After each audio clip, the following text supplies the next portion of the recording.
buenas tardes, audiencia. Como lo hacemos los viernes, estamos con ustedes, con Jorge Gianotti, para pasar revista por noticias de la semana, dando nuestra visión, nuestra mirada sobre aquellos sucesos que hemos considerado que son los más relevantes o que tienen algunas aristas que merecen nuestra atención.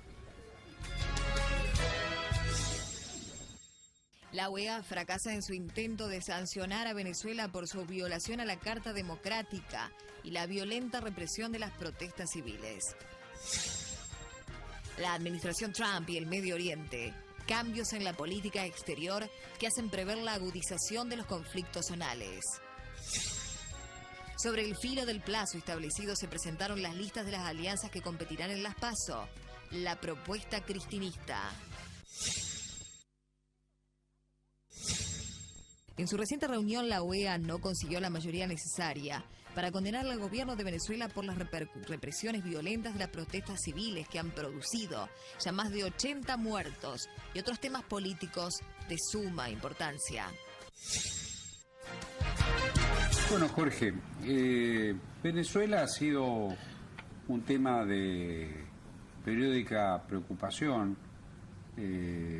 Hemos tratado de ir reconstruyendo paso a paso lo que acontece en este querido país, un país lindo, de buena gente, que en el pasado, cuando tuvimos algunos periodos negros en nuestra historia, que algunos argentinos debieron exilarse, fue un país de acogida, sí, en que aquellos tuvieron que peregrinar por América, los recibieron muy bien como compatriotas, ¿no es cierto? Por eso duele tanto que un país que tiene todas las posibilidades para ser un gran país viva lo que está viviendo. Yo arrancaría los comentarios con este fracaso como mecanismo internacional que se ha producido en la última reunión de cancilleres de la Organización de Estados Americanos. Allí el actual secretario general de la OEA, ex canciller uruguayo, insistió en tratar el caso Venezuela y propició una sanción, la aplicación de una carta, la Carta Democrática. Lamentablemente, lo cual, perdón, Néstor, le daría la posibilidad de no de una intervención, pero sí de una presencia de la Organización de Estados Americanos en la toma de... Es decir, poner en blanco sobre negro lo que está pasando, que ya no sea simplemente la opinión del oficialismo y de la oposición, sino decir claramente, la deriva de los hechos venezolanos lleva a que deje de ser un Estado republicano, sí, democrático, es un régimen autoritario que está masacrando al pueblo que protesta disconforme con las políticas económicas, las políticas sociales y con la falta de respuesta a los planteos que está haciendo lo que en este momento es la mayoría. Allí los responsables, hay algunos que son responsables por acción o omisión. Dentro de los que son responsables por omisión, de no haberse conseguido la mayoría necesaria de 18 miembros de la OEA para aplicar la Carta Democrática, es el propio Estados Unidos, la administración de Donald Trump. Ni se presentó. El canciller, el secretario de Estado no participó en esas deliberaciones. Estados Unidos tiene un peso inmenso en las decisiones que se toman en el continente. Por los favores que le deben la mayoría de los países, o que le van a deber, y que en ciertas decisiones hacen de que tuercen la balanza para un lado, exacto, o para el otro. En medida tal, ¿no es cierto?, que los países que votaron por la declaración de condena representan más del 90% de la población de América.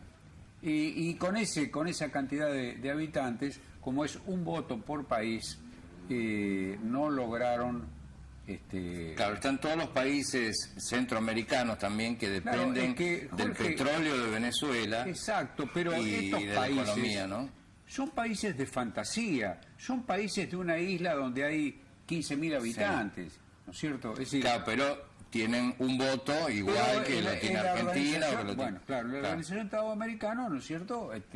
Los votos son uno por cabeza. Un país es, ¿no es cierto? Y como vos lo dices, el gobierno de Venezuela, ya una política que había iniciado el finado Hugo Chávez, continuado por el gobierno de Maduro, en busca de un alineamiento con su proyecto bolivariano, ha venido subsidiando las necesidades petroleras subeconómicas de media docena de micropaíses del Caribe, ¿no es cierto?, cuya existencia realmente uno toma conciencia cuando ocurren estas sí, si no se oyen nombrar normalmente.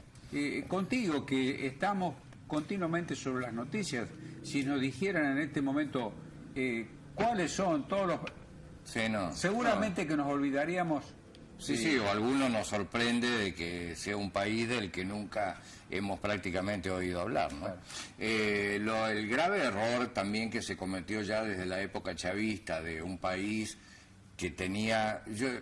uno desde chico ya viene escuchando por Argentina, ¿no? Un país que con todo lo que tiene en la forma que estamos, recién usted lo decía, de Venezuela. Por supuesto que nuestra situación en este momento no es la de ellos están muchísimo peor, pero es algo que se viene escuchando continuamente, o sea, un país con riqueza. El error grande que han cometido en estos últimos 15 años de un gobierno populista fue apoyar toda su estrategia económica en el petróleo, en el caso de ellos, como no para nosotros fue en la soja o en el agro, ¿no? En el petróleo, cuando el petróleo estaba a $100 el barril o más.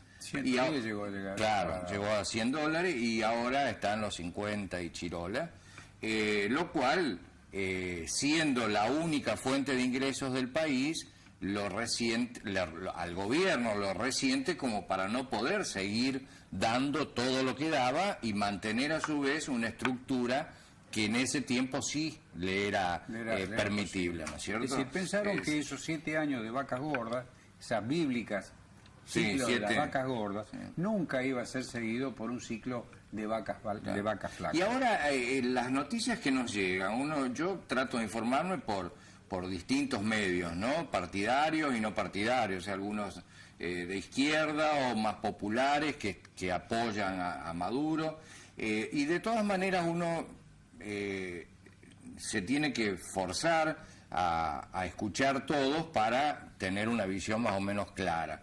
Y no termina de ser del todo clara porque los mismos sucesos no son claros, como por ejemplo este último del ataque del helicóptero de la policía científica, manejado por un soldado, un policía, que tiró bombas, que ametralló. Además, tiró un par de... Sí, fue un... No sé, es como decir, bueno, detrás de eso vienen todas las tropas sublevadas a tomar el poder o algo, sobrevoló el lugar, tiró 4 tiros. No fue un ataque como el que se decidió por los revolucionarios de junio del año 55, que la Fuerza Aérea se había levantado y bombardearon la Plaza de Mayo, la Casa Rosada, un intento de matarlo a Perón, pero claro, allí habían llegado y bombardeado, participado. Estaba el almirante Rojas. Allí había muchos aviones. Una organización. Con bombas, ¿no es cierto? Entonces, tan así fue el bombardeo que hubo más de 200 muertos. Sí, la mayoría civiles. La mayoría y pico % civiles, colectivos, autos que pasaban. Tal es así que ahora está la versión por el lado de no oficialista, digamos, de los que están en contra del gobierno de Maduro, que dicen que esto es todo un simulacro, que este helicóptero realmente responde a Maduro y que todo esto se hizo para crear un clima que le permita a él justamente reprimir con más fuerza. Y terriblemente llevan más de 80 muertos, 80 días, 80 muertos, toda gente joven, que es muchísima la gente que sale a reclamar, no es un grupito como se pudo ver, por ejemplo, acá la semana pasada en Plaza de Mayo, no, esta semana, con los piquetes de Quebracho y demás, que eran grupos reducidos. Acá son miles y miles de personas. Además, Jorge, este proyecto de reformar la Constitución sin participar en esta reforma, el pueblo venezolano van a hacer la reforma corporaciones elegidas a dedo, que van a responder necesariamente a la inspiración del gobierno bolivariano. Es decir, esto va a suponer que van a arrasar con el Parlamento, que está en manos de los opositores. Ya han ordenado casi la captura de la Procuradora General, de la fiscal general, ¿no es cierto?, que está denunciando las atrocidades institucionales que están cometiendo el gobierno de Maduro. Es decir, va directamente a una dictadura ya sin disfraz. Lamentablemente, la institución regional, que era la llamada para denunciar ese tema e intentar poner coto a esta deriva totalitaria, ha fracasado. El gran responsable de ese fracaso, yo creo que es la administración americana de Estados Unidos, que dicen, según los chavistas y los maduristas, que son los intereses propios de Estados Unidos, de propiciar una invasión, o de tomar, como lo hicieron en su momento en Nicaragua, o de tomar con algún representante venezolano, digamos, el poder. Jorge, es el viejo estigma de que queremos ser conquistados. Más allá de ¿no? Que en el pasado... Me parece que ni piensa. Tienen bastantes preocupaciones con el Medio Oriente, y allá el Extremo Oriente con el primo de Norcorea. Sí. Como para preocuparse de... ¿Cómo preocuparse de Nicolás Maduro? Lamentablemente la administración americana ha decidido dar la espalda a Latinoamérica y focalizar su atención en el Medio Oriente. En Medio Oriente. Claro. Bueno, con este último raconto vamos a pasar al segundo tema que nos ocupa hoy, y evidentemente lo de Venezuela lo vamos a tocar la semana que viene nuevamente, porque todo esto está en pleno crecimiento. Vamos enseguida al segundo tema. La ratificación de la alianza entre la administración Trump con las monarquías petroleras del Golfo Pérsico y además con Egipto e Israel hace pensar que se ha roto el frágil equilibrio entre Rusia y Estados Unidos en la zona. Bueno, Jorge, nuestro invitado de todas las semanas, ya hablamos recién de él. Estados Unidos, y en este caso asociado a lo que está pasando en Medio Oriente. A partir de, creo que son hechos que están relacionados, ¿no es cierto? Los problemas que tiene Donald Trump internamente por las relaciones propias y de su grupo con los rusos,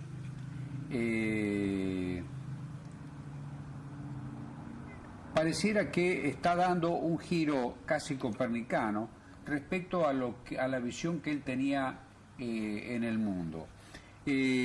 Cuando asume la presidencia, prácticamente habría diseñado un acercamiento al gobierno de Moscú, de Vladimir Putin, a quien aparentemente no tenía reparo en dejarle el control de la posguerra en Siria e Irak. Esto iba de patadas con la política tradicional de los republicanos en Estados Unidos. Que era de participar, estar en el lugar con tropas, combatiendo. Con las alianzas tradicionales, ¿no es cierto?, con Israel, Arabia Saudita, Egipto y Turquía. El eje del mal estaba allí en Irán. Esta visión fue modificada por Obama, que decidió retirar la zona como un área de estrategia de importancia estratégica fundamental para Estados Unidos, buscar un equilibrio en la zona, tratando de bajar las tensiones con el gobierno de Teherán.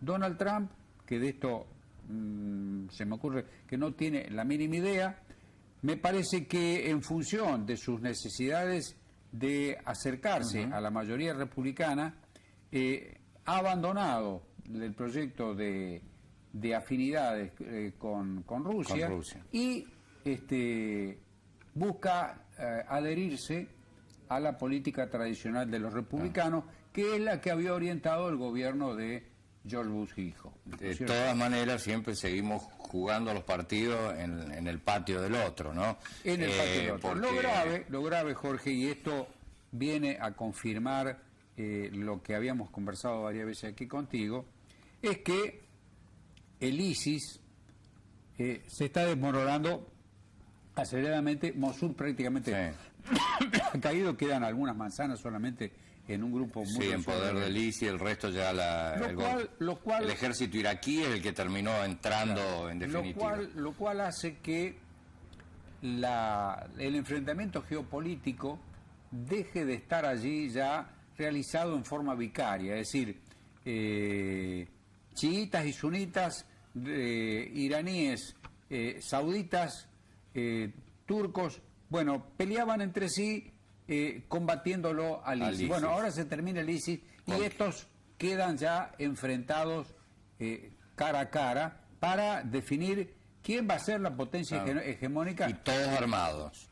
Y todos unos por Rusia, otros por Estados Unidos. ¿No es cierto? El giro creo que se empieza a dar cuando Trump va a Arabia Saudita, realiza esos negocios económicos de venta de armas, y de venta de creo, porque el total del paquete de negocio fue algo así de 280.000 millones de dólares.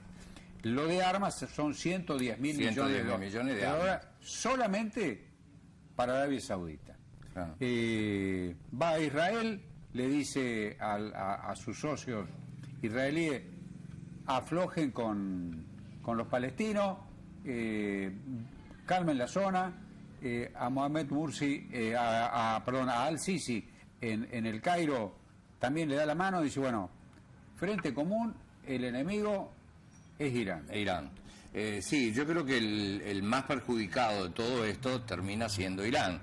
Es como que ha pasado a un segundo plano lo que veíamos continuamente, los ataques de Hamas a Israel y el Hezbolá y bueno, todo esto que sabíamos leer continuamente. Se ha tranquilizado, quiere decir que se ha terminado, pero es como que esa zona de Cisjordania, la Franja de Gaza, es como que ha quedado en un segundo plano y se ha trasladado todas las miradas, digamos, del mundo, se han trasladado a lo que es Irak e Irán. En este caso, Irak estaría solucionado, digamos, entre comillas. Solucionado porque sacamos el ISIS. Claro, bueno, ahora sacan el ISIS, pero queda el gobierno iraquí que originariamente Estados Unidos lo quería derrocar y apoyaba a insurgentes, no del ISIS, pero insurgentes, para derrocarlo. Para que nos entendamos, ¿no es cierto?, cómo viene este entramado geopolítico. Es decir, en Irán la mayoría de los habitantes son chiitas. Es decir, son de la afiliación ideológica o religiosa con Irán. Lo mismo que los kurdos, ¿no es cierto?, que es una etnia diferente, pero también son chiitas. Claro, y que también están en Turquía. Y que también Turquía no los quiere. Bueno, o sea, es todo muy confuso. Ahora es como que se va a empezar a limpiar un poco el terreno con la terrible, porque siempre detrás de todo esto, yo por eso decía, pelean siempre en el patio del vecino, porque el desastre que ha ocurrido con esta guerra, que ya lleva más de 6 años, descontando distintos puntos, distintos lugares, han quedado ciudades arrasadas, gente que se ha tenido que exiliar a otros países, muchos de los refugiados que está recibiendo Europa tienen origen también en estos conflictos. Sí, para que tengamos idea de la dimensión de a dónde ha llegado este enfrentamiento, ha generado algo así de 350.000 muertos, hay más de 4 millones de personas que han sido desplazadas de sus hogares, la economía está arrasada, sinceramente no sé yo qué produce. Bueno, ese es el otro negocio después de la guerra, ¿no? Restaurar todo eso, ya lo vimos con Irak, con la invasión a Irak, en la época que se decía que tenían las armas químicas y todo lo demás. Bueno, detrás de eso van todas las empresas de los aliados, fundamentalmente de los norteamericanos, para reconstruir fábricas, edificios públicos y demás. O sea, hay todo un negocio por detrás de todas estas sangrientas batallas y de las vidas que se pierden, de toda esta gente desplazada, familias desarmadas que quizás nunca más se vayan a encontrar. Terrible, y ya pasó en Afganistán, o sea, de la historia más moderna, venimos desde que los rusos estaban en Afganistán, Estados Unidos le daba armas a los de Al Qaeda para que combatieran a los rusos, hasta que los de Al Qaeda se le dieron vuelta. En esa época tenían patente de bueno. Claro, claro.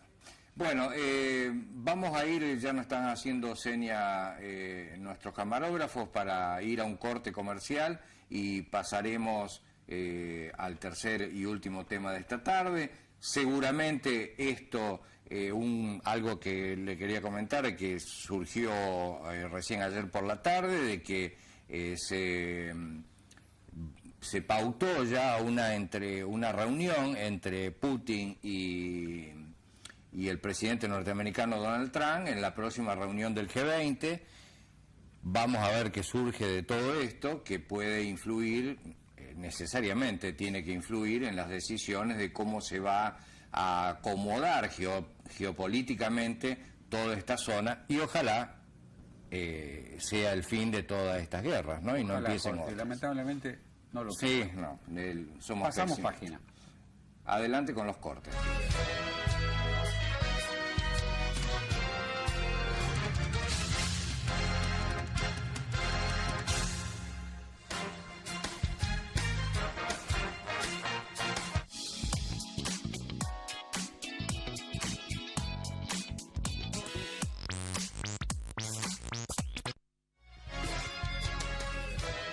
Sí, bueno, Jorge, Ya estamos al aire de nuevo. Nos toca ahora hablar un poquito de la realidad argentina.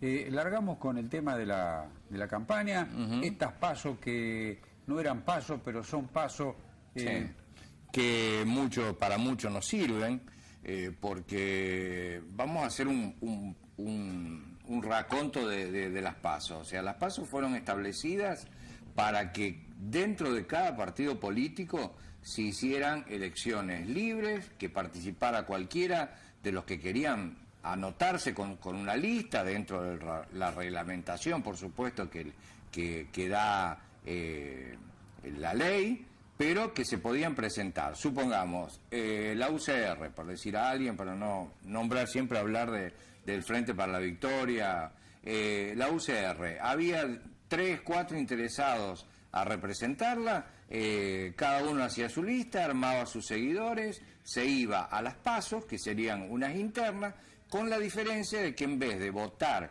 como era anteriormente, que votaban únicamente los afiliados, aquí podía votar cualquier ciudadano que presentara su documento, podía votar abiertamente.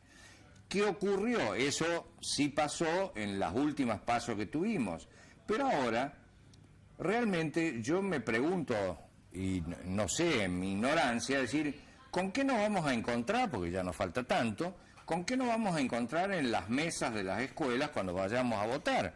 Porque Cristina va con su propia lista, o sea que dentro del peronismo no hay internas. No quiso hacer internas con Randazzo, Randazzo tampoco la hace con otros peronistas, entonces cada uno tiene su lista. O sea que si somos peronistas, supongamos, y queremos votar por el peronismo,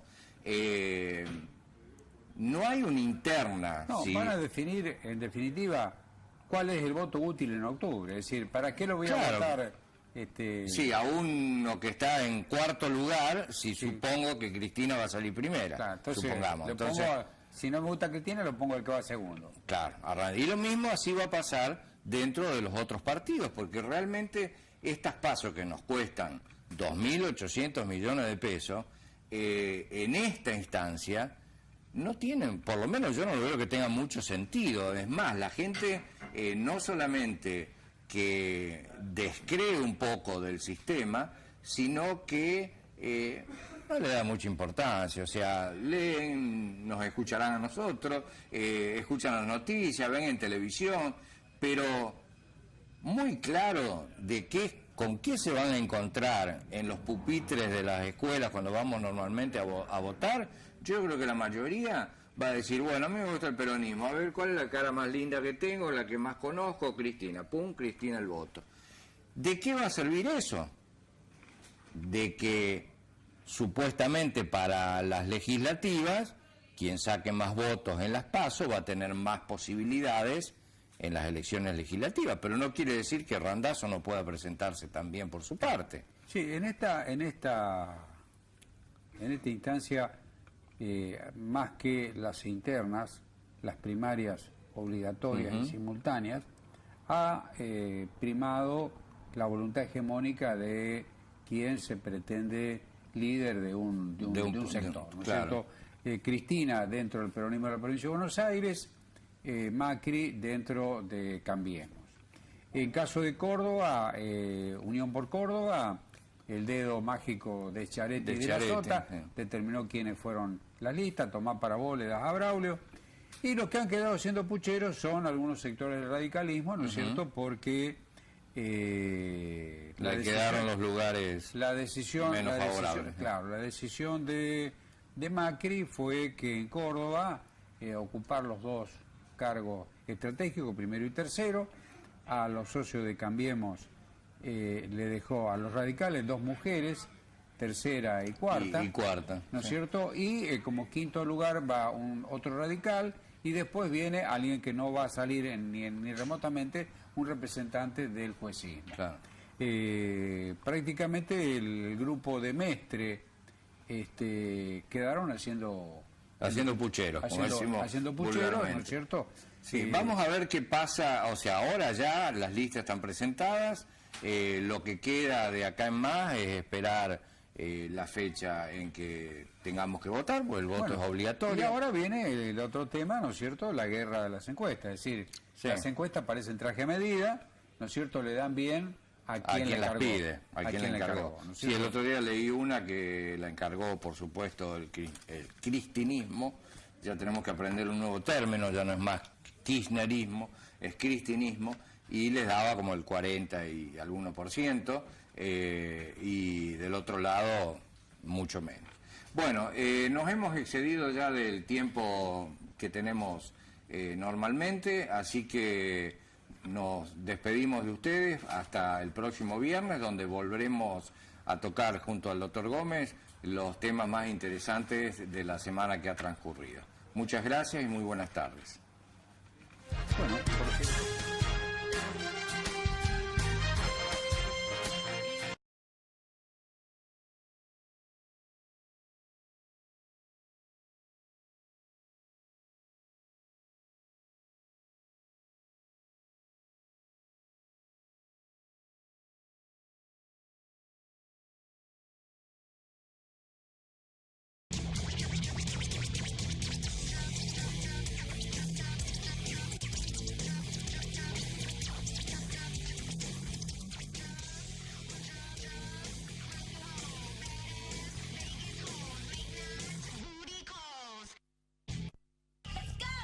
A continuación.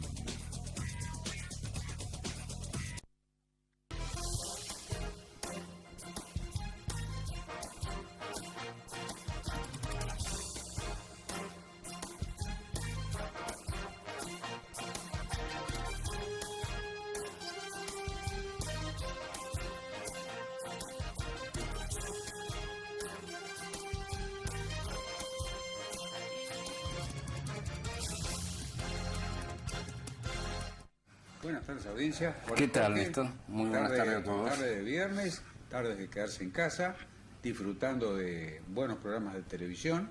Es por eso que presentamos, como lo hacemos semana a semana, noticias de la semana vistas de San Francisco. Muchas gracias. El fiscal Stornelli solicitó el desafuero de Julio De Vido, exministro de Planeamiento, en la causa que se investigan contrataciones relacionadas con obras realizadas en Río Turbio, en la que habría desvío de fondos por 26.000 millones de pesos. Las recientes elecciones internas realizadas en Chile, en vistas a las presidenciales de noviembre, han otorgado una intención de voto al expresidente Sebastián Piñera muy superior a la del resto de los candidatos. Panorama actualizado de Oriente Medio. Territorios en continua lucha.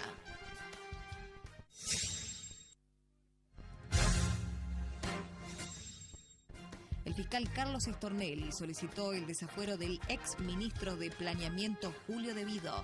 De conformidad a la Constitución Nacional, los legisladores tienen fueros que impiden se ordene su detención, por lo que aun si el juez interviniente aceptara el pedido, su resolución debería girarse a la Cámara de Diputados y seguir los procesos constitucionales establecidos.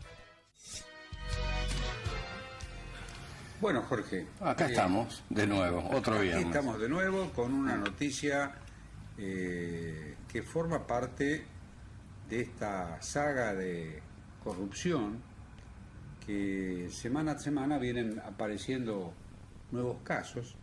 Se trata de una investigación referida a la mina de carbón de Río Turbio y de la construcción o reconstrucción de un ferrocarril que debería servir a la producción. Se habla de una defraudación multimillonaria que, según los datos que han trascendido, estaría en el orden de los 26.000 millones de pesos. Ah, y que pasaron por el Ministerio de Planificación, que era el que en su momento estaba a cargo de Julio De Vido, el cual hoy está puesto en la picota, digamos, ¿no? En la mirada. De todas maneras, tenemos una última noticia de esta tarde en que el juez desestimó por el momento, hasta que no se junten nuevas pruebas del fiscal. Efectivamente, el juez federal desestimó quitarle los fueros. Claro, ¿no es el cierto? juez federal Luis Rodríguez estimó prematura la decisión sobre si se ordena la detención del actual diputado Julio Miguel De Vido, claro, y consecuentemente se tramita la suspensión de los fueros parlamentarios de que el mismo goce. A esto me da pie como para hacerle una consulta que seguramente a toda la gente le va a interesar. ¿Cómo es el tema de los fueros? O sea, ¿hasta dónde abarca? Porque nosotros escuchamos decir, bueno, no tiene fuero parlamentario, no se lo puede tocar, no se lo puede tocar hasta dónde. He escuchado últimamente, hoy, esta mañana, Massa, por ejemplo, dice que Massa y otros tantos dicen que van a renunciar a sus fueros parlamentarios. ¿Qué significa tenerlos a los fueros parlamentarios? ¿Hasta dónde los cubre? Porque me imagino que no los va a cubrir de un asesinato, por ejemplo. ¿Hasta dónde los cubre los fueros parlamentarios? Y ¿de qué manera puede algún diputado o senador, si es honesto y se ve en algún momento que está acusado de algo, puede decir, bueno, yo me predispongo, me quito los fueros parlamentarios y que sea juzgado como un Juan Pérez, ¿no es cierto? ¿Cómo funciona eso? Bueno, digamos primero cuál es el origen de los fueros parlamentarios. En principio, digamos que la Constitución dice que no hay fueros personales, es decir, todos somos iguales ante la ley y no se reconocen fueros personales. Hay fueros reales, es decir, que son los que tienen el Parlamento. No son fueros personales, individuales, de los legisladores como personas, sino en su condición de tales, Claro. de legisladores. ¿Por qué se establecen los fueros? Después ya vamos a ver qué significa. Porque en la historia del constitucionalismo, en esta tarea de ponerle límites al Ejecutivo, se crea en primer lugar, a partir de la famosa Carta inglesa, 1213, en donde los varones, los nobles del reino, le impusieron a aquel hermano de Ricardo Corazón de León, llamado o identificado como Juan Sin Tierra, sí. Le impusieron la prohibición o el condicionamiento que para crear impuestos debería tener el aval del Parlamento. Y que ningún parlamentario podía ser juzgado, ¿no es cierto?, sino por el Parlamento.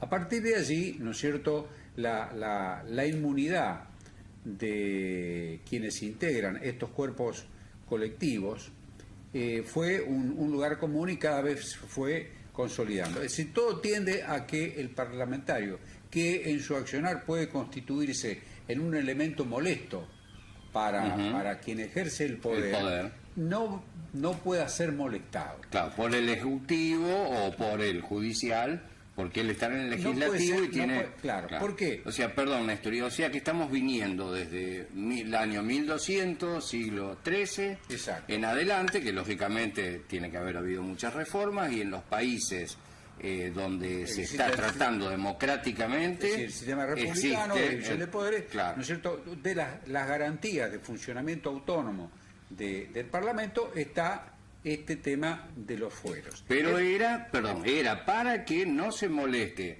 a un legislador en sus propias funciones, no para que lo ampare a que sea un delincuente. Claro. Es decir, como vos dices, Jorge, los fueros, dicen, el legislador no puede ser molestado.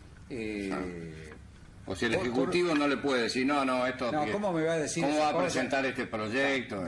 No puede ser molestado. Lo que pasa es que la historia nos indica que a veces se intentó acotar la actividad del control parlamentario generando otro tipo de acusaciones, ¿no es cierto?, de tipo personal, imputándole un delito. ¿no? Claro, de índole privado, más que privado, o público, que... ¿no es cierto? En tiempos hubo, ¿no es cierto?, que el legislador disidente era considerado un traidor a la patria, Claro. ¿no es cierto? Entonces, también estos fueros protegen, ¿no es cierto?, por la posibilidad de que se utilicen denuncias penales y frenan su trabajo legislativo. Exactamente. Claro. Ahora, ¿en qué medida el fuero parlamentario impide que el legislador sea molestado? El tema no impide que sea denunciado y que sea investigado. Claro. Lo que no se puede hacer es lo que se denominan medidas de coerción directa. Detenerlo, claro. allanarle el domicilio, ¿no es cierto? Por eso, en otra de las causas que tiene Julio Miguel de Vido, en donde se había pedido el allanamiento del departamento en donde vive, en la capital federal, esa medida no se pudo concretar, sino hasta el momento en que el Parlamento le... la autorizaron. Lo autorizó. Claro. Claro, después de 4 meses de ida y venida, ¿no es cierto?, no estaban en el departamento, no estaban en la servilleta. No es algo exclusivamente de nuestra época, a pesar de que ahora tiene mucho más vigencia, digamos, uno lo escucha mucho más en los medios, desde la época de Menem, que vuelve Menem ahora a postularse, bueno, ya nos vamos por otro lado, pero también se sigue amparando en sus fueros parlamentarios, ¿no es cierto? Y a su vez está la posibilidad de que aquel que disfruta de los fueros parlamentarios puede, por propia voluntad, dejarlos a un costado. En realidad no es tan así, Jorge. ¿Cierto? Eso se debatió hace más de un par de décadas, cuando, siendo senador nacional por Córdoba, Eduardo César Angelós fue denunciado e investigado por la justicia cordobesa por los manejos que había de los fondos del Banco Social. Que en esa época el presidente del Banco Social era Jaime Pompa, ¿no es cierto? Se decía que los desmanejos del Banco Social habían generado desvío de fondos destinados o a la campaña del Partido Radical o al beneficio particular de algunos de los dirigentes de ese partido, entre ellos el exgobernador y en ese momento senador. Se entendió en ese momento que los fueros no eran de los diputados, sino era del cuerpo legislativo. Por eso Angelós no pudo renunciar a esos fueros y debió gestionar al Senado que se los quitara por propia voluntad. Por su propia voluntad, ¿no es cierto?, a efectos de afrontar el proceso penal como un ciudadano de a pie. Es decir, a sabiendas de que podía ser detenido y que en el caso de condena era de cumplimiento efectivo. O sea, que en este caso y en cualquier otro de los que uno estuviese hablando, la posibilidad, si hablemos en criollo y como hablamos en la calle o tomando un café, si yo me siento libre de culpa y cargo, limpito, y me quieren investigar, y por más que yo tenga fueros, puedo pedir de que se desafuere, como hizo Angelós. Puedo pedir que se me desafuere y limpiar mi nombre. Pero no es algo así. No es algo de todos los días. Al contrario, cada vez buscan tener más fueros para que no sean investigados. Lamentablemente, ¿no es cierto? Lamentablemente en todo este tema entra a jugar la verdadera autonomía del Poder Judicial. Si el Poder Judicial está politizado, o enrolado políticamente de un lado, del bando de otro, ¿no es cierto? Pero bueno, lo cierto es que en el caso concreto de Julio Miguel Devido, el juez federal consideró de que no hay suficiente, que en este momento no es tiempo de ordenar la quita de pedirla, porque tiene que ir al Congreso y ahí se discute. ¿Por qué? Porque según el fiscal Stornelli debe o es necesario para profundizar la investigación cumplir una serie de medidas probatorias destinadas a que este hecho que se está investigando quede no solamente con un grado de probabilidad, sino un grado de certeza, y en esa circunstancia entonces sí, el juez citarlo a Devido a que preste declaración indagatoria, que es el acto de defensa por excelencia, es la oportunidad procesal que las leyes le dan al acusado para que ejerza su derecho de defensa. Bien, allí será el momento de decir, bueno, es procedente pedir que se le quiten los fueros.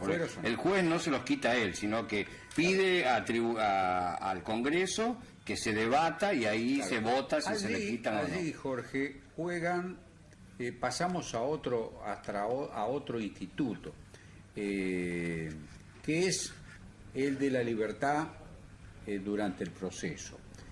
Uno de los principios básicos del sistema republicano es la presunción de inocencia. Claro. Algún tratadista cordobés de gran prestigio dijo que no es una presunción, es un estado. Claro. Es decir, y cuando uno es inocente... Estado de inocencia. Tengo el estado de inocencia.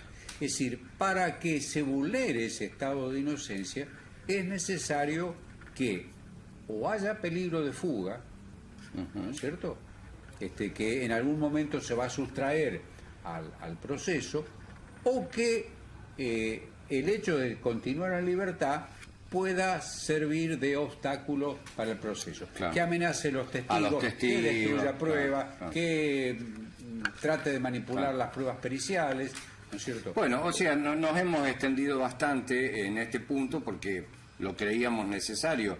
Recién fuera de cámara lo charlábamos con el doctor Gómez, de que realmente la noticia, que es lo que hacemos aquí, es una noticia ya de hace 4 días atrás, y que merecía un análisis desde el punto de vista de que todos los ciudadanos que no tenemos la posibilidad, como la tiene el doctor Gómez, del conocimiento de las leyes, diéramos en este programa un enfoque distinto. O sea, sabemos que está cuestionado debido, sabemos de lo que se habla, pero yo sinceramente no sabía muchas de estas cosas. Lo que no hasta qué punto lo que no se puede podemos llegar. hacer quienes somos observadores críticos de la realidad es prescindir del derecho y decir merece estar detenido. No.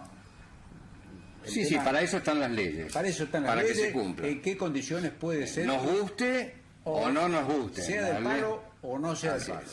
Bueno, vamos al segundo tema de hoy, que también va a ser bastante entretenido como este. Adelante. Sebastián Piñera logró obtener un 58% de los votos en la interna de la alianza de partidos que él lidera, lo que confirmaría la tendencia electoral a favor de los partidos de centro-derecha como se ha dado en otros países del subcontinente.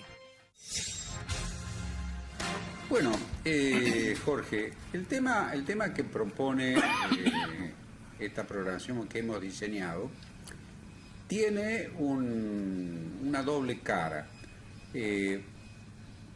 El resurgimiento de la centroderecha en Latinoamérica o la declinación de los gobiernos populistas también en Latinoamérica. Es decir, esto que estamos viendo en Chile, que se han hecho las primarias... Que serían, perdón Néstor, para encuadrarlo, serían las pasos nuestras. Más o menos las digamos, más o menos. ajustadas a la realidad chilena. La realidad chilena serían las pasos. O sea, el hecho de lo que juntó en votos Piñera no significa... o sea, sí, pinta como el mejor candidato para... es decir, confirma un poco las estadísticas o las encuestas que vienen confeccionando en Chile, que lo presentan como el candidato mejor perfilado para la renovación presidencial de... Que ya son ahora nomás, ¿no? Sí. Dentro de 2 meses, exacto. Nada más. Allí en Chile la novedad más importante es que la concertación, es esa unión entre la democracia cristiana y el socialismo en Chile, que dio, salvo el interreno de Sebastián Piñera, todos los gobiernos a partir del cese de la dictadura de Pinochet, se ha disgregado. Claro. Es decir, cumplió un ciclo, aparentemente las disidencias entre sí no pudieron salvarse.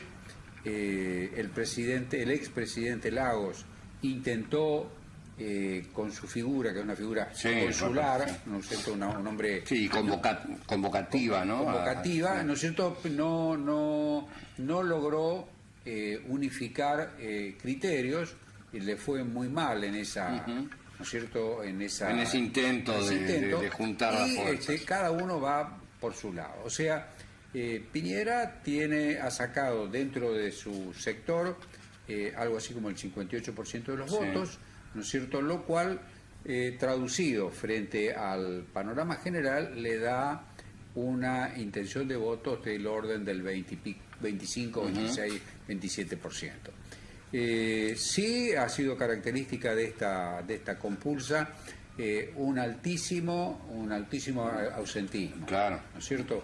Que hace...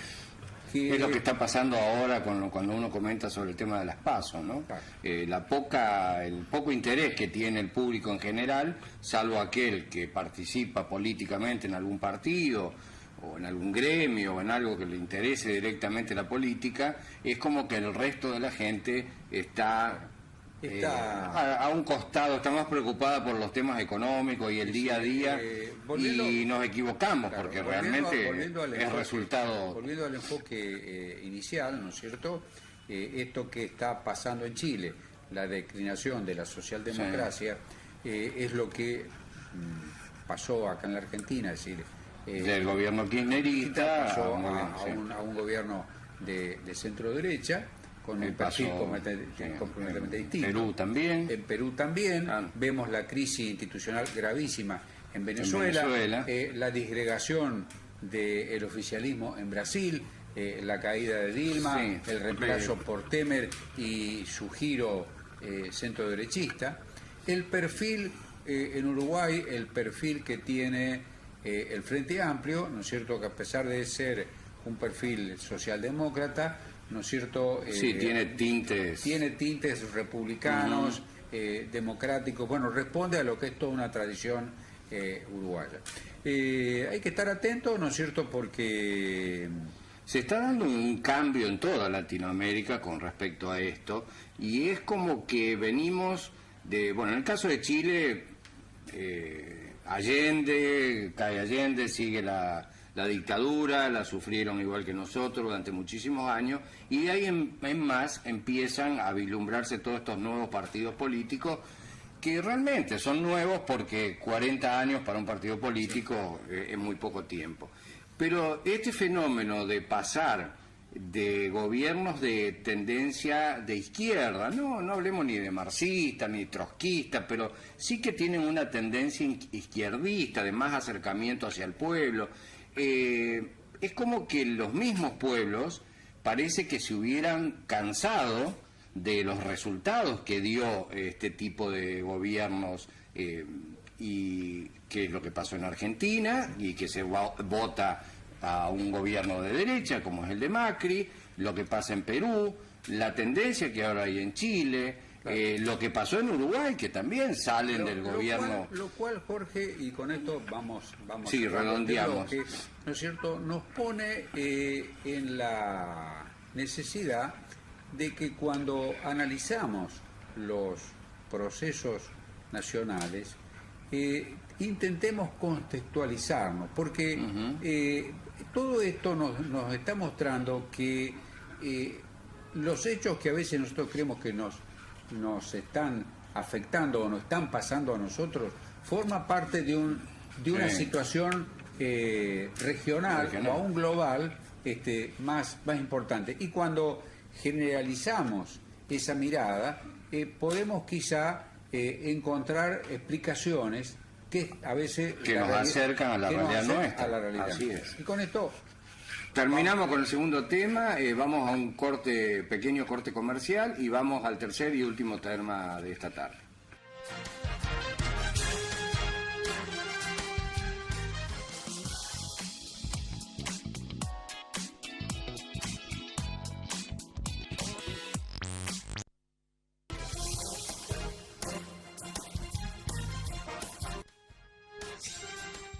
Todo indica que tras la caída de Mosul y Raqqa, contrariamente a lo esperado, no cesarán los combates en Siria e Irak, pues sobre las ruinas de uno y otro, los líderes de la región continuarán su puja por imponer su hegemonía.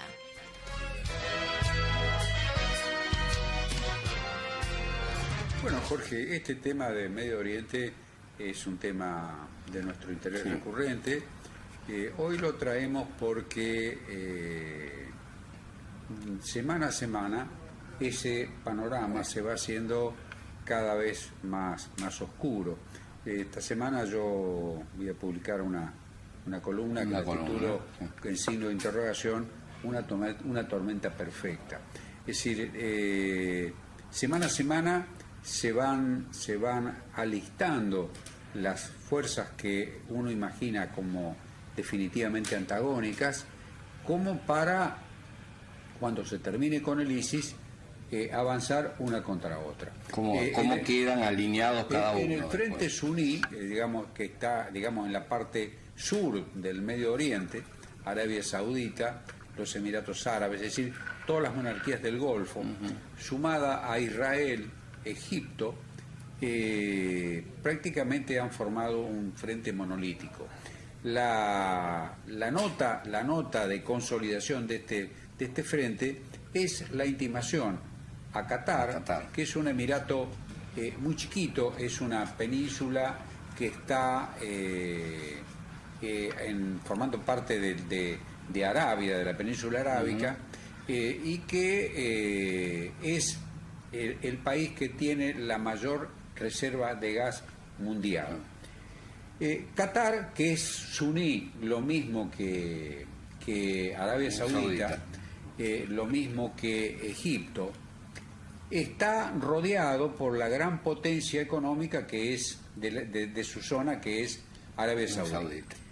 A los efectos de conservar su autonomía, buscó como contrapeso un vínculo económico y geopolítico con Irán, que es el vecino que está del otro lado del Golfo, pero con quien comparte Qatar lo que dicen que es la cuenca gasífera más importante del mundo. Claro.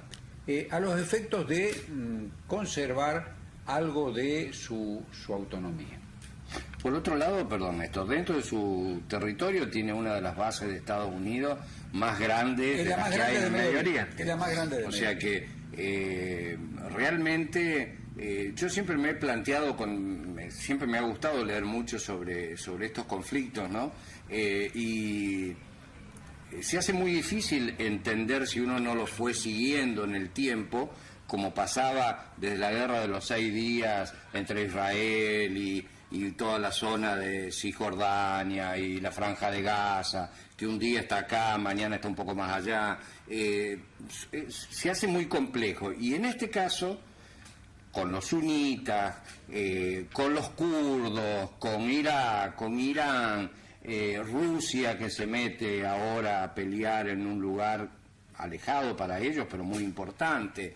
Estados Unidos, que estaba poniendo todas sus fuerzas, y de golpe con el gobierno que entra nuevo, Barack Obama había puesto mucho ejército ahí, lo retiran. Entonces es como que, como decía usted, se pone cada vez más negro. ¿Por qué? Porque ahora el enemigo que tenían en común, que era el ISIS, se les terminó. O sea, no tienen más con quién pelear. Es cuestión, yo en este artículo que te decía, es cuestión de tiempo y de vida. Es decir, ¿cuántos muertos va a haber de aquí a 30, 60, 90 días que es lo que falta para que termine sí, porque es una invasión, Néstor, que estaba leyendo el otro día, que es de las últimas guerras de la historia moderna, que ha llevado más tiempo. En realidad, está bien que se pelea casa por casa, calle por calle, pero eso ya se peleaba en la Segunda Guerra Mundial, casa por casa, y cuando se invadió Italia, cuando se invadió Francia, se peleaba calle por calle.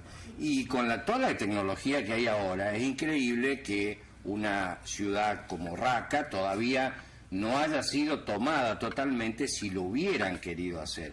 Es como que da la impresión también de que hay algunos analistas que suponen de que hay una intención, digamos una segunda intención, de no acelerar el proceso, y suponemos que mientras tanto irán acomodando los tantos. Mientras tanto van acomodando la ficha. Claro. Es decir, después de la caída del ISIS, que para mí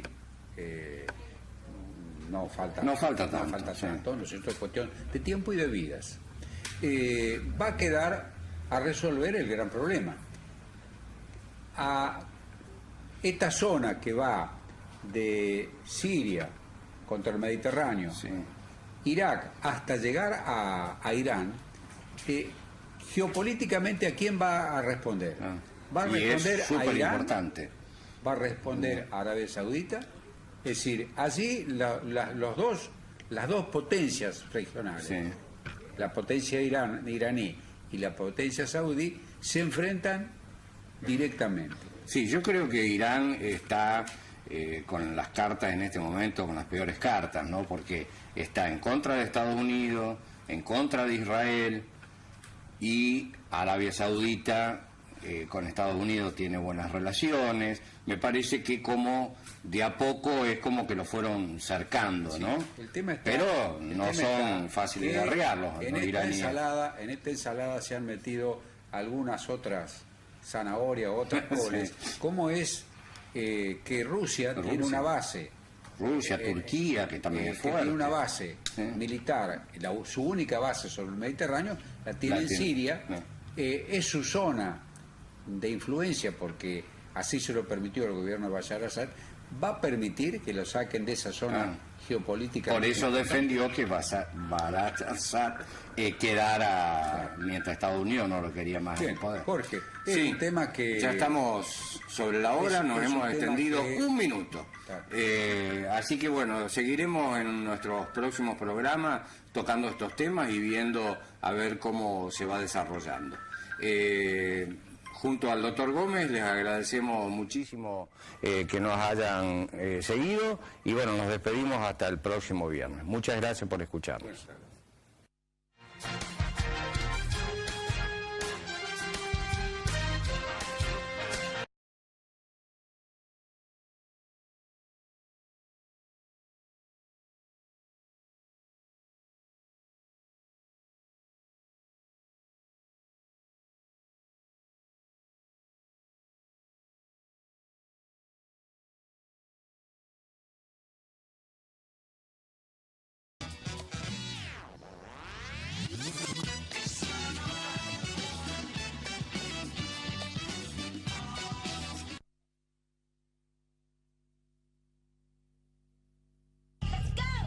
A continuación. 4 en Canal 4.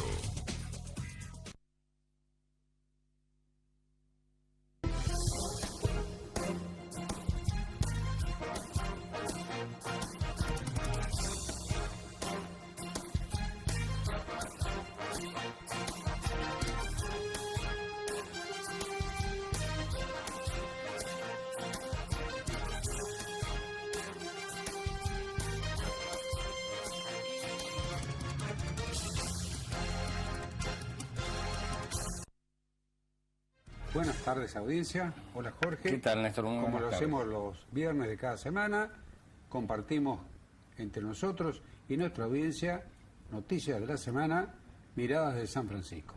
Si te parece, vamos directamente a los anticipos televisivos y luego tenemos Nuestros comentarios. Sí. Tenemos bastante que comentar esta semana. Así es. Tormenta K en Comodoro Pi, Hills Carbó, Debido, Sabatella, Milani, Vudú en La Picota. Nuevos escándalos sexuales vuelven a poner en el tapete lo que ocurre en el interior de las instituciones regidas por la Iglesia.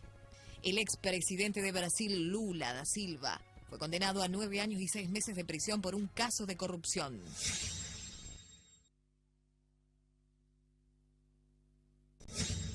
Quizás reaccionando a las críticas políticas y sociales sobre la lentitud de las investigaciones judiciales, se activaron las causas que involucran a exfuncionarios kirchneristas, los cuales invocan su inocencia y que la embestida formal parte de la actual campaña electoral. Bueno, Jorge, el primero de los temas es la política y la justicia. Es decir, todos invocamos que la justicia debe ser independiente, es el mandato constitucional, es la garantía que tenemos nosotros los ciudadanos de a pie, pero parece que también la justicia marca su actividad con los tiempos electorales. Así es. Da mucho para pensar porque abre el interrogante, es decir, hace ya más de 1 año y medio, 2 años que todas están estas causas abiertas. Hay más de 30 causas del gobierno anterior que están en distintos niveles, digamos, ¿no? Procesado, bueno, todas las alternativas que da y márgenes de la ley. Pero es como que esta última semana, estos últimos 10 días, con el tema de Debido fundamentalmente, ha salido nuevamente, ha florecido nuevamente todas estas causas que están en marcha, ¿no? Nosotros sabemos que hay cosas que ocurren por casualidad, como cuando uno inesperadamente se encuentran con un amigo. Pero si a lo largo de 2 cuadras me encuentro con 6 amigos a los cuales hace tiempo, ya uno tiene que estar pasando, o es mi cumpleaños o hay una fiesta por acá que la que no me han invitado, ¿no es cierto? Bueno, es lo que pasa ahora en este caso, ¿no? Es lo que pasa en este caso, ¿no? Lo que pasa es que yo, mientras leía el tema de que íbamos a tratar hoy, me preguntaba a mí mismo, ¿no? Es como que nunca terminamos de estar conformes. ¿Por qué? Porque dudamos de todo, porque decimos lo que usted plantea ahora, es decir, justo se acercan las elecciones y resurge toda esta andanada en contra del gobierno anterior y de todo, que, de acuerdo a lo que se sabe, hay que probarlo ahora, tienen causas bastante fundamentadas como para los fiscales llevarlos a un juicio, ¿no? Grosas, dirían los muchachos. Grosas, exactamente. Grosas. Ahora, por otro lado, saltan todas ahora de golpe y uno se pone a pensar y decir, tuvieron 1 año y medio todo cajoneado, todo guardadito y ahora de golpe saltan todos los nombres. Y me ponía a pensar por otro lado, decir, ¿quién está preso? Jaime, no me acuerdo, Josecito López.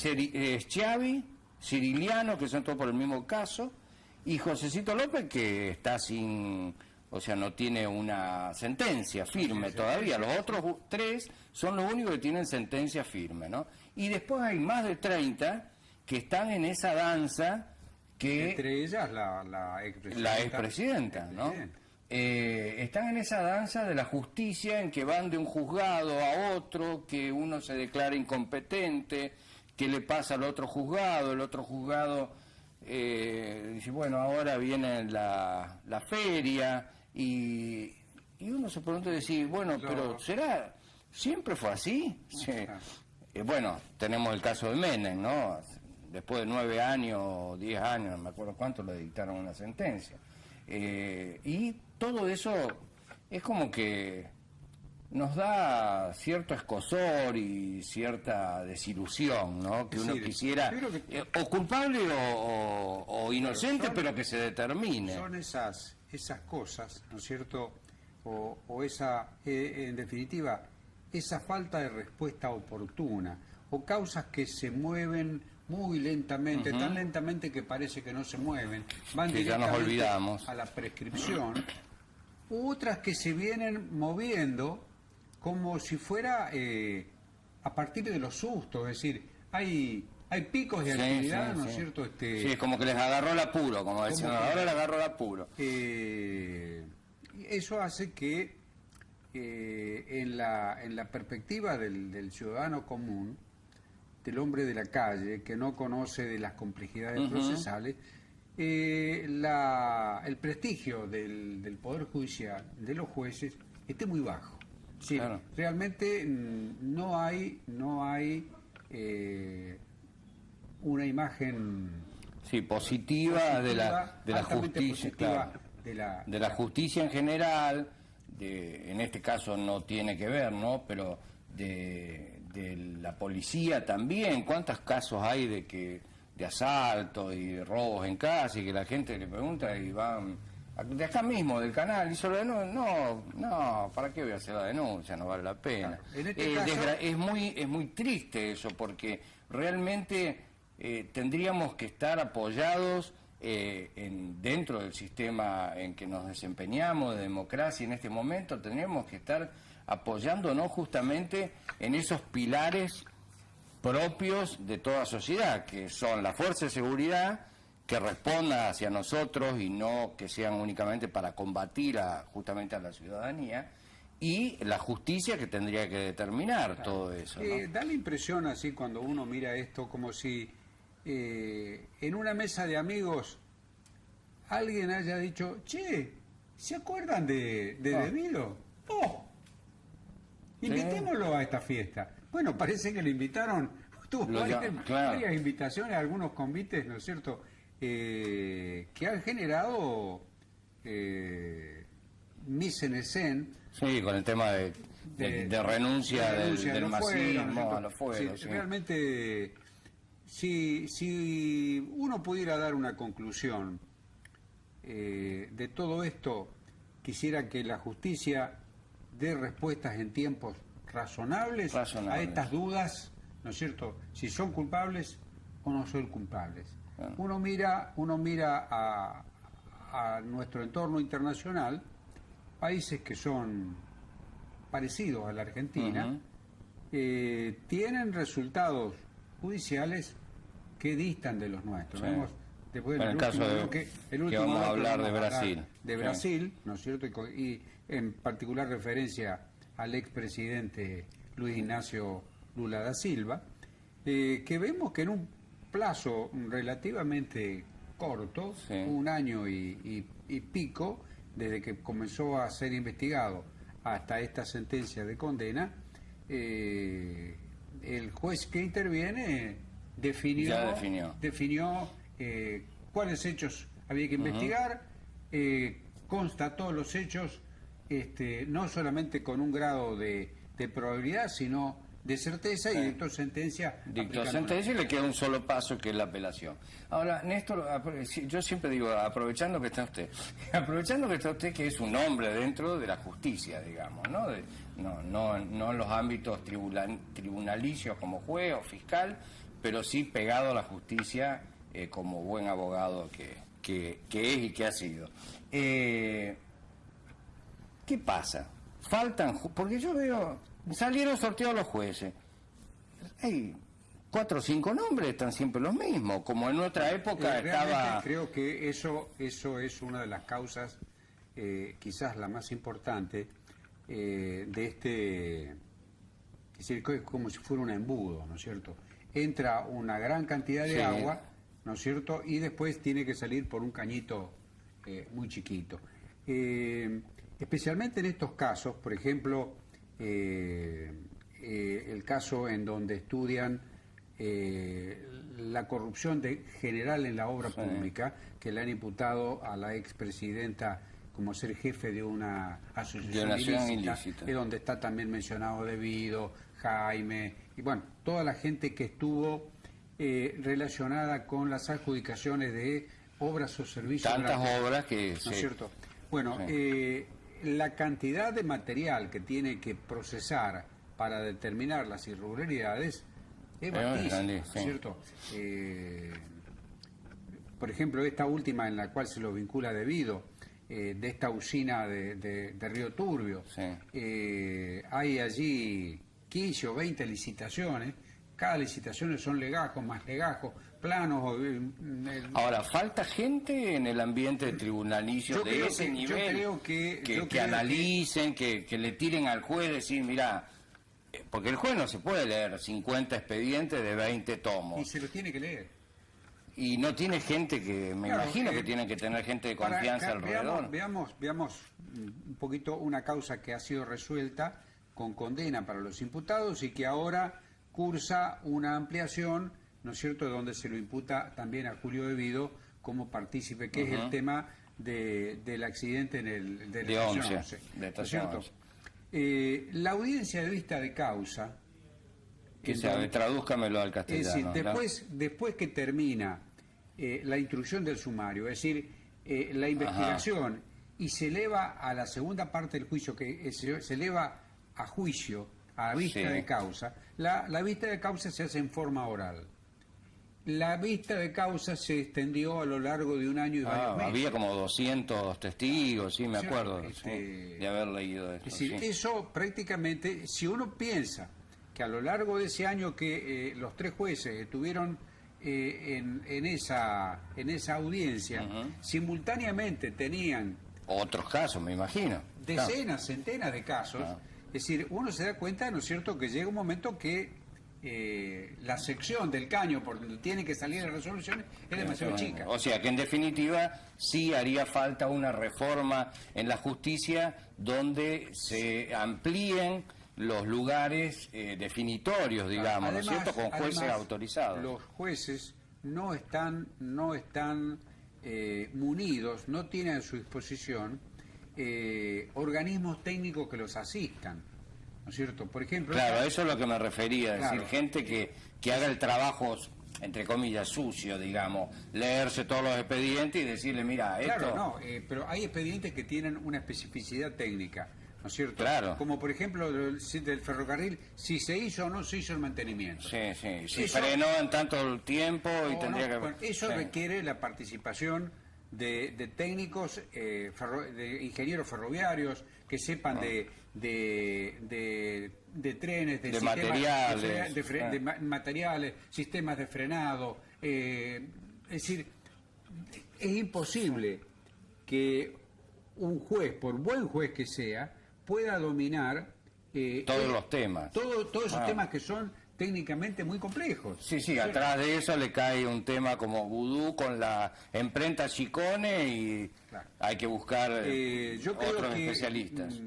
Una parte de eso, una parte del problema no menor, es que no hay la cantidad de jueces que debiera haber y los jueces que están no tienen la infraestructura investigativa, ¿no es cierto? Porque vos has visto, están dependiendo de que el dictamen de la gendarmería, después tiene que ver si el tema tiene relación con la justicia nacional para que la policía no se cruce, se la dan a la policía de la provincia o la policía de la capital federal, de la ciudad autónoma de Buenos Aires. Es decir, es complejo. El tema es complejo, ¿no es cierto? Bueno. Pero básicamente creo, y con esto cerramos, aquí falta voluntad política para darle solución a ese problema, porque solución técnica tiene.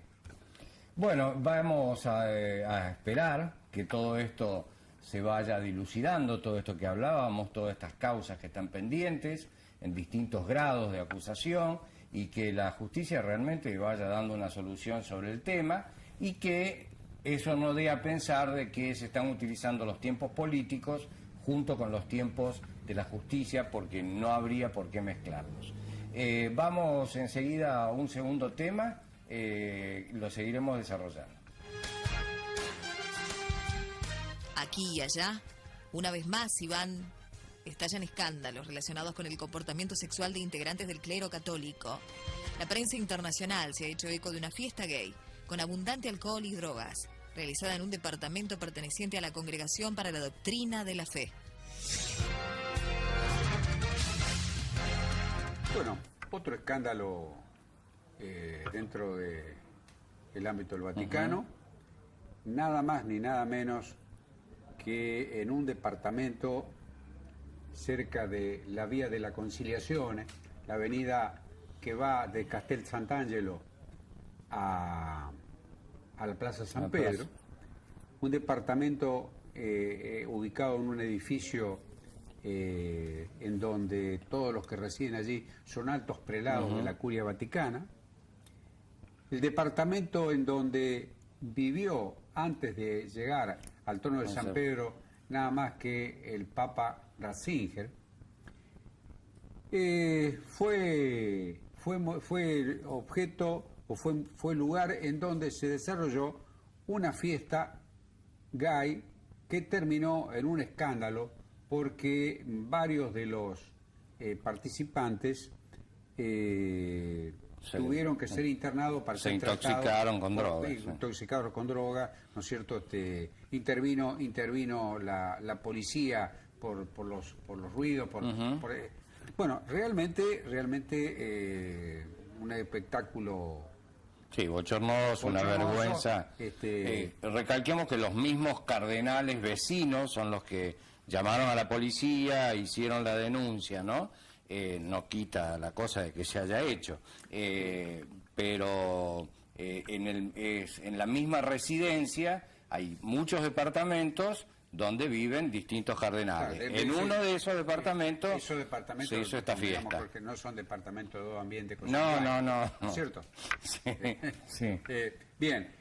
Lamentablemente esto ocurre en el seno de una institución en donde estas cosas tienen una antigüedad, podemos decir, casi milenaria, o sin casi, ¿no es cierto? Durante la Edad Media, recuerdo haber leído alguna novela satírica de Pietro Aretino, que hablaba de las orgías sexuales que se desarrollaban en iglesias y conventos, ¿no es cierto? Como algo que formaba parte del folclore o de la picaresca vaticana. Un poco más acá en el tiempo, ¿no es cierto? Esos escándalos fueron parte de las denuncias de Martín Lutero, ¿no es cierto? Por la cual se quiso... Por la cual se fue de la Iglesia Católica. Por la cual se fue de la Iglesia Católica. A pesar de la voluntad de Francisco, esto parece que es Sí, como que le embarran la cancha cada vez más, ¿no? Una costumbre instalada, es decir, esto no me imagino que esta fiesta haya sido accidental. No, sí, que pasó fue la única vez. Que pasó la única vez. La despedida de soltero. Claro, Sí. en ese caso una sola vez, ¿no es cierto? Sí. Bueno, esto... Yo estaba leyendo sobre el tema y veía de que el edificio en general es la Congregación para la Doctrina de la Fe. Sí, eso eso está ahí al borde de Trinidad del Monte, en la Piazza España. Bueno, y es la Congregación para la Doctrina de la Fe, es lo que fue años atrás, y usted hablaba, la Inquisición, que era justamente que quemaban a homosexuales, quemaban a los que creían que podían ser tachados de brujos y que estar contaminados, digamos, ¿no? O sea, la famosa Inquisición, en los mismos lugares donde vivieron aquellos que fomentaron la Inquisición, que la crearon y que la llevaron a cabo con atroces medidas, hoy, en esos mismos espacios, en esas mismas baldosas que han pisado los inquisidores, vemos que ocurren este tipo de acontecimientos. Que quiero hacer esta aclaración, no es que uno busque una noticia para decir estamos en contra de la Iglesia Católica, no pasa por ahí, porque ha pasado en iglesias evangélicas, en grupos de distintos tipos, pero sí vemos de que el gran anuncio, o algunos de los grandes anuncios de que había hecho el Papa Francisco, era justamente de poner coto a todos estos casos, regularizarlos y que no sucedieran nunca más. Claro, es decir, Jorge, yo creo que creo que vos y yo lo tenemos claro, pero para que nos entendamos con nuestra audiencia, nosotros no estamos criticando a los homosexuales. No, de ¿cierto? ninguna manera, ni menos a la Iglesia Católica, ni a ni uno ni al otro. Es decir, no estamos criticando esto que la propia Iglesia dice que es un desvío, sí, y que la única solución que le puede dar a quien es homosexual es la abstinencia, una vida casta. Es decir, el problema está que esa dicotomía entre lo que se pregona y lo que se pregona y lo que se hace, ¿no es cierto? Sí. Realmente sí, y a eso le sumamos, como para cerrar un poco este bloque, de que en nuestro país también se volvieron casos de pedofilia. Hoy escuché de que se entregó un sacerdote, el padre Carlos José, de la ciudad de Caseros, en provincia de Buenos Aires, que estaba buscado por abusos a niñas de colegio, que hoy ya son mujeres adultas y que se han animado a hacerlo. Y después la famosa, que fue publicitado en todos los diarios, de este cura mendocino que hizo un ataque. El Instituto Próbolo. Uno en el Instituto Próbolo y el padre Gómez, que se quejó y dijo de levantarse en armas contra la educación sexual. No es pariente suyo.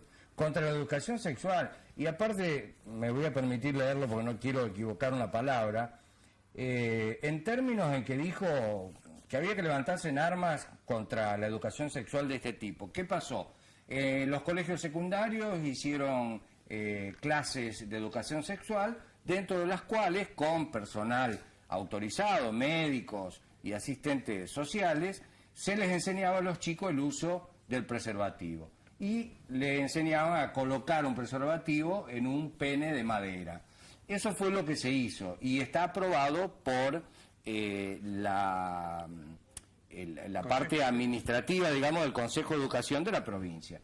El padre dice que habría que levantarse en armas contra eso. Puede ser discutible para aquellos que son acérrimos, que no entienden razones sobre la necesidad, porque después nos quejamos que quedan chicas embarazadas de 11 años, de 12 años, de 13 años.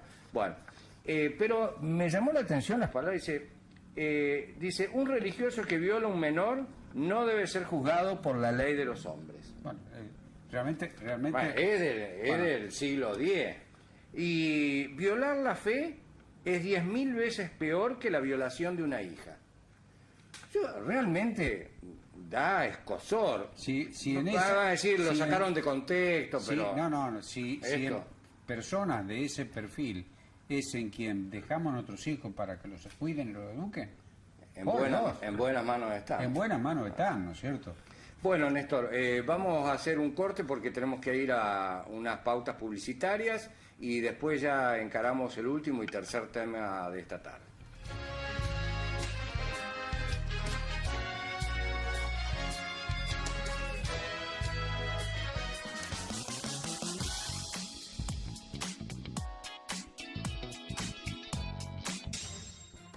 El juez Moro, encargado de la causa Lavallato, dio a conocer el fallo en la causa sobre sobornos supuestamente recibidos por Lula da Silva. Bueno, Jorge, estamos muy breve, así entregamos 3 minutos nos quedan. El programa en tiempo y en forma. La noticia de la semana, evidentemente, es la condena a prisión de 9 años y medio del expresidente de Brasil, que además de ser expresidente, es la figura más popular de nuestro vecino país. Y que fue la más popular durante muchos años, yo diría que de los últimos 50 años en la historia de Brasil fue la figura más convocante en su momento, y hoy lo sigue siendo con aspiraciones al 2018. Resulta de que esta sentencia del juez Moro, que tiene que ver que parecería que con todas las cosas que uno ha hablado de esto, ¿no? Del caso Odebrecht, que en este caso la empresa es OAS, que es una empresa subsidiaria de Odebrecht, el gerente de esa empresa atestiguó ante el juez Moro de que ese departamento, un triplex sobre la costa, en un lugar veraniego, en cerca de San Pablo. Claro, que se le dio a Lula da Silva por gestiones que había hecho en el gobierno a favor de esta empresa, concesiones que había hecho. Él nunca lo tuvo a su nombre. Se le han sacado fotos dentro de ese triple porque dice que él lo fue a ver porque le interesaba comprarlo a él y la esposa, pero que nunca lo compraron. El directivo de la empresa dice de que nunca quiso que se lo pusieran a su nombre hasta después de las elecciones del 2018. Y que esa es la versión del empresario de OAS. Lula da Silva lo usó a ese departamento, lo cual hace de que el juez piense de que realmente lo que dice Lula da Silva de que no es suyo, o sea, en definitiva, le cree más al empresario que dice que se lo dio y que no se lo puso a su nombre porque no quería que se lo pusiera, pero que sí que se lo dio. Lo que invoca el expresidente Lula es que no solo el inmueble no está a su nombre, sino que después de la fecha en donde dicen que se lo habrían dado en pago de servicios para la obra pública, esta empresa OAS lo dio en garantía de obligaciones propias de ella a un tercero. Entonces Lula dice, ¿cómo va a ser mío lo usaron como garantía para un negocio? Para un negocio en el cual yo no participé. Claro. Ahora les queda un solo paso, que sería que la defensa de Lula da Silva tiene la única posibilidad de ir contra esta sentencia del juez Moro a la Suprema Corte de Justicia de Brasil para que se defina.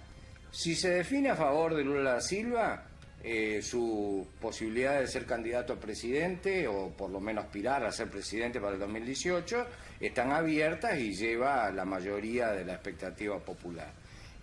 Si le llega a ser negativo el voto, o sea que tiene que cumplir los 9 años y medio de prisión, por más que los cumpla en forma domiciliaria o como fuese, ya lo inhabilita a participar a las elecciones. El tema es institucionalmente trascendente, no solamente por ser el condenado quien es, sino que de cara a las elecciones de 2018, dentro de Brasil, fuera de Lula da Silva, no se ve ningún... No hay mucho para elegir. No hay mucho para elegir. No hay un candidato que se perfile como posible presidente en el 2018. Claro. Y eso vuelve a abrir...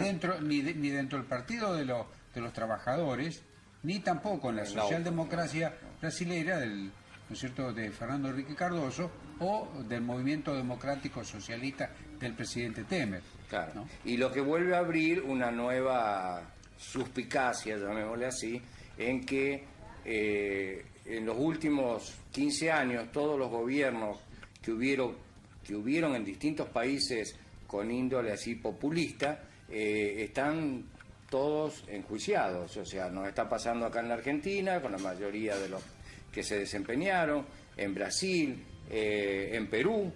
Con el tema de Odebrecht también, que el expresidente está muy... Ollantumala he visto Sí, que ordenaron la detención. Claro. Entonces, bueno, esperemos que veamos, dicen que no hay un tiempo determinado para que se defina esto, pero bueno, esperemos que sea lo más pronto posible. El vecino país tiene que ver mucho con Argentina en cuanto a la economía, fundamentalmente.